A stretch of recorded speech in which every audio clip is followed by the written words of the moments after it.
সাতটি বিভিন্ন ধরনের ফল জন্মাতে পারে কোন গাছে? সাতটি বিভিন্ন ধরনের ফল জন্মাতে পারে গাছটির নাম ফ্রুট স্যালাড ট্রি।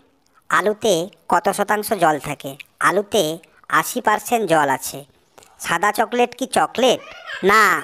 আমেরিকান পনির আমেরিকান নয়, তবে কোথাকার? আমেরিকান পনির সুইজারল্যান্ডের।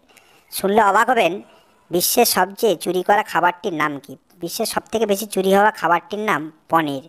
প্রাচীনকালে চকলেট টাকা হিসাবে কোথায় ব্যবহার হতো? মেক্সিকো এবং দক্ষিণ আমেরিকা। মার্গারিটা পিজার নামকরণ করা হয়েছে রানীর নামে। টমাস জেফারসন মার্কিন যুক্তরাষ্ট্রে পাস্তাকে জনপ্রিয় করে তোলেন। রানী মোজারেলা পিৎজাকে এতটাই পছন্দ করতেন যে এটি তার নামে নামকরণ করা হয়েছিল। ফুলকপি একাধিক রঙে আসে। লিমা মটরশুঁটি মারাত্মক। আপনি যতটা ভাবছেন তার চেয়েও বেশি নাম আছে ছোলার ডালের। দক্ষিণ আফ্রিকার সমস্ত পপকর্ন আপনি যা মনে করেন তা নয়।